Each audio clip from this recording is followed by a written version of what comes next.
Hi, this is Ghibran here. ரொம்ப பிஸியாக இருக்கிற மாதிரி காட்டிக்கிற நம்ம ஃப்ரெண்ட்ஸை ஆமாம் இவங்க பெரிய பில்கேட்ஸ்னு நம்ம விளையாட்டாக கலாய்க்கிறது உண்டு.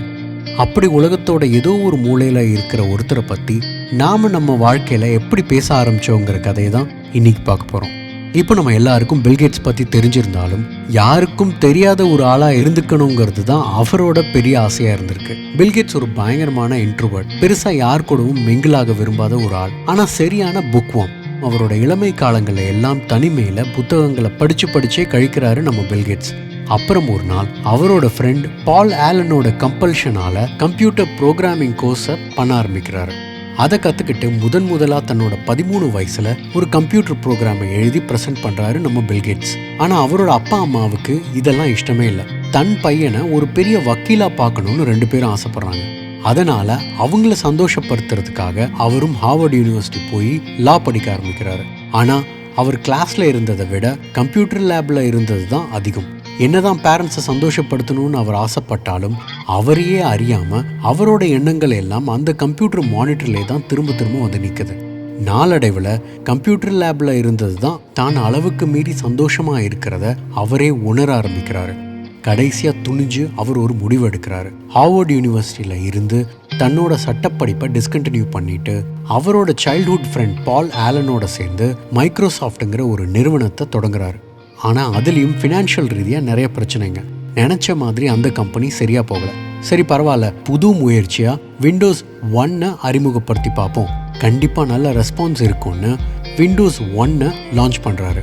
ஆனால் அவர் கணிச்சதுக்கு அப்படியே ஆப்போசிட்டாக விண்டோஸ் 1 பெரிய தோல்வியை சந்திக்குது. அதை கொஞ்சம் கூட அவர் எதிர்பார்க்கல. இருந்தாலும் அவர் இந்த முயற்சியை விட்டுடலான்னு யோசிக்காம விட்டதுலேயே பிடிக்கலான்னு யோசிக்க ஆரம்பிக்கிறாரு. சுமார் 2 வருஷம் ராப்பகலாக உழைச்சி விண்டோஸ் 2 லான்ச் பண்ணுறாரு. மைக்ரோசாஃப்ட் வேர்ட், மைக்ரோசாஃப்ட் எக்ஸல்னு 2 விஷயங்களை அறிமுகப்படுத்தி வியாபார உலகத்தில் பெரிய புரட்சியை உண்டு பண்ணுறாரு. அது உலக அளவில் இருக்கிற பேப்பர் ஒர்க்ஸ் எல்லாத்தையும் குறைக்குது. அதனால ஆல்மோஸ்ட் 90% கம்ப்யூட்டர்ஸில் எல்லாரும் விண்டோஸை யூஸ் பண்ண ஆரம்பிக்கிறாங்க. இப்படி வெறும் 31 வயசுல பில்கேட்ஸ் பில்லியனர் ஆகிறாரு. அதுக்கு அடுத்து ஒரு 8 வருஷத்துல அவர் உலகத்திலேயே நம்பர் 1 பணக்காரருங்கிற அந்தஸ்துக்கும் உயர்றாரு. இப்படிதான் உலகத்துல இருக்கிற கடைக்கோடி மனுஷன் வர எல்லார் மனசுலையும் பில்கேட்ஸ் ஆழமா பதிகிறாரு. பில்கேட்ஸோட வாழ்க்கையில இருந்து நாம கத்துக்க வேண்டியது நிறைய இருக்கு. அவர் நிறைய தோல்விகளை சந்திச்சாரு, கடந்து வந்தாரு. அது எல்லாம் ஒரு பக்கம் இருக்கட்டும், ஆனா அவர் பண்ண ஒவ்வொரு விஷயத்திலையும் ஒரு விஷன் இருந்துச்சு. இந்த உலகத்துக்கு எது தேவையோ அதை கணிக்கக்கூடிய திறமை இருந்துச்சு. அப்படி இருந்ததுனால மட்டும்தான் அவரால் அவ்வளோ சீக்கிரமா அவ்வளோ பெரிய உயரத்துக்கு போக முடிஞ்சுது. ரொம்ப நாள் அதே உயரத்துல தாக்கு பிடிச்சும் நிற்க முடிஞ்சுது. நம்மள பல பேர் கஷ்டப்பட்டும் உழைக்கிறோம், இஷ்டப்பட்டும் உழைக்கிறோம். ஆனால் அப்படிலாம் அதெல்லாம் பல நேரங்களில் எடுப்படுறதில்ல. அதுக்கு காரணமாக லேக் ஆஃப் விஷனை சொல்லலாம். நாம் பண்ணுற வேலைக்கு எது தேவை, நாம் பண்ணுற வேலையில் செய்கிற புது முயற்சிகள் கஸ்டமர்ஸ்க்கு நிறைஞ்ச பயன் தருமாங்கிற அந்த 2 கேள்விகளுக்கு மட்டும் சரியான விடை கண்டுபிடிச்சு அந்த விடையோட கையை பிடிச்சு நடக்க ஆரம்பிச்சிட்டோன்னா நாம் பில்கேட்ஸ் போட்டு கொடுத்த பாதையில் போய்கிட்டே இருக்கோம்னு அர்த்தம்.